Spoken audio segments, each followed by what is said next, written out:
আসসালামু আলাইকুম সুপ্রিয় দর্শক বন্ধুরা, মাহে রমজানের শুভেচ্ছা জানিয়ে আজকে আরেকটি নতুন ভিডিও শুরু করছি। আশা করছি যে যার অবস্থান থেকে অনেক বেশি ভালো আছেন। আমিও আলহামদুলিল্লাহ অনেক ভালো আছি। আমার আজকের রেসিপি হচ্ছে সরষের তেলে কাতল মাছ রান্না। আমার আজকের ভিডিওটি যে যেখানে কাছে দূরে দেশে বিদেশে থেকে দেখতেছেন, তো সম্পূর্ণ ভিডিওটি কন্টিনিউ করার চেষ্টা করবেন। আমিও আপনাদের ভিডিও ফুল ওয়াচ করি। এই রান্না দেখতে যেমন আকর্ষণীয়, খেতেও কিন্তু তার চাইতে দ্বিগুণ মজা হয়। তো কথা না বাড়িয়ে মূল রান্না চলে যাচ্ছি। আজকে রান্নায় যা যা লাগছে সব উপকরণ আমি রান্নার মাঝে আপনাদেরকে দেখিয়ে দেব। তো চুলায় একটা কড়াই বসাই দিলাম, তাতে পরিমাণ মতো সরষের তেল দিয়ে দিলাম। তেলটা গরম হওয়ার অপেক্ষায় আছি। তো এই তো বন্ধুরা, আমি কড়ার মাঝে একটু লবণ ছিটিয়ে দিয়েছি যাতে করে মাছটা দেওয়ার পর সুন্দর করে উঠানো যায়। তো এই তো তেলটা গরম হয়ে গেছে, আমি মাছগুলো দিয়ে দিচ্ছি। তো এখানে 2 পিস মাছ দিয়ে আমি ভেজে নেব, যেহেতু আমার কড়াইটা ছোট। তো এই তো এক পাশ ভাজা হয়ে গেছে, এখন আরেক পাশ উল্টিয়ে দেব। আর কাতল মাছটা বেশ বড় সাইজের ছিল, আপনারা দেখে হয়তো বুঝতেছেন।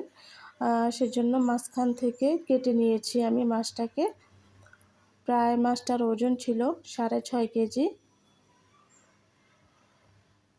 বন্ধুরা, ইদানিং আমার ভিডিওতে কোনো ভিউজ হয় না। আপনারা চ্যানেলে ঢুকে এসে হুট করে একটা কমেন্ট করে প্লিজ বের হয়ে যাবেন না। অন্তত পক্ষে 3 মিনিট 4 মিনিট ভিডিওটা দেখবেন। আর আমি তো বেশি একটা বড় ভিডিও দেই না, সবসময় 5 মিনিটের 6 মিনিটের ভিডিও দেই। তো আপনারা প্লিজ ফুল ওয়াচ করবেন, আমিও আপনাদের ভিডিও ফুল ওয়াচ করি, বিশ্বাস করেন। তো আমার মাছগুলো ভাজা হয়ে গেছে। এখন যে তেলে মাছগুলো ভেজেছিলাম সেই তেলের মাঝে পেঁয়াজ কুচি দিয়ে দিলাম, সাথে 2 টুকরো দারচিনি, 3টা এলাচ, একটা তেজপাতা দিয়েছি। দিয়ে এখন ভালো করে নেড়েচেড়ে পেঁয়াজগুলোকে ভেজে নেব লালচে করে। তো এইভাবে নাড়তে থাকবো। তো চুলার আঁচটা আমি মিডিয়ামে রেখেছি। তো এই তো বন্ধুরা, আমার পেঁয়াজগুলো মোটামুটি ভাজা হয়ে গেছে। এখন আমি পরিমাণ মতো লবণ দিয়ে দিলাম। লবণটা আপনাদের স্বাদ অনুযায়ী ব্যবহার করবেন। তো এখন আবার নেড়ে চেড়ে দিতেছি। তো এই তো আমার পেঁয়াজটা ভাজা হয়ে গেছে লালচে করে, একদম পারফেক্ট করে ভাজা হয়ে গেছে।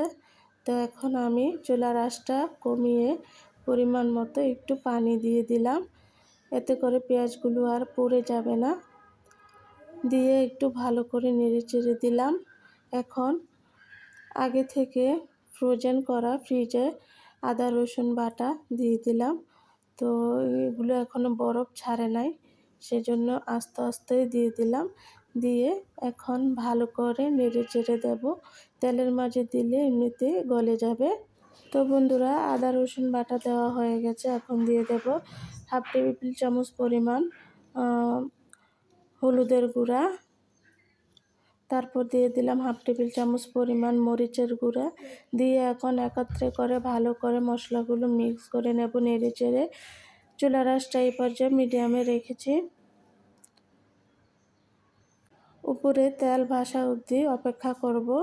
এই তো কত সুন্দর করে উপরে তেল ভেসে উঠেছে। এখন দিয়ে দিলাম জিরা, ধনিয়া, গোলমরিচের গুঁড়া 1 টেবিল চামচ পরিমাণ। দিয়ে এখন ভালো করে নেড়ে চেড়ে আবার কিছুক্ষণ কষিয়ে নেব। বন্ধুরা, আপনারা যদি মন থেকে আমাকে ভালোবাসা দেন, তাহলে আমার থেকেও আপনারা ভালোবাসা পাবেন। টেনে কেটে কেউ ভিডিও দেখবেন না প্লিজ। তো এই তো আমার মশলাটা কষানো হয়ে গেছে। এখন পরিমাণ মতো ঝোলের পানি অ্যাড করে দিচ্ছি।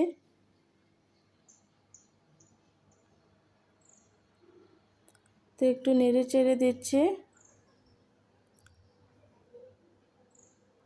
আমি আর একটু ঝোলের পানি অ্যাড করব এখানে, ঝোলের পানিটা কম হয়েছে।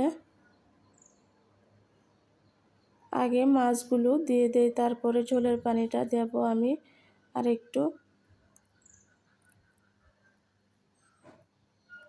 এভাবে আপনারা বাসায় ট্রাই করবেন।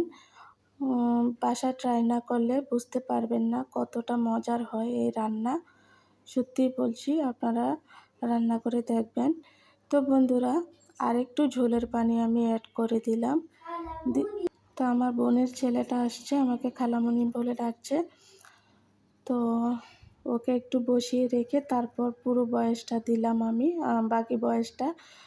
তো বন্ধুরা, এখন ভালো করে বলক এসে গেছে। একটা ঢাকনা দিয়ে আমি কিছুক্ষণের জন্য ঢেকে দিলাম, যতক্ষণ না পর্যন্ত মানে সিদ্ধ হয়ে যায় মাছগুলো। তো বড় মাছ তো একটু সময় লাগবে সিদ্ধ হতে। তো সেজন্য তো এই তো আমি চুলার আঁচটা অফ করে দিলাম। আমার রান্নাটা কিন্তু হয়ে গেছে। আমার জন্য সবাই দোয়া করবেন। আজকের মতো এখানেই বিদায় নিচ্ছি। আল্লাহ হাফেজ।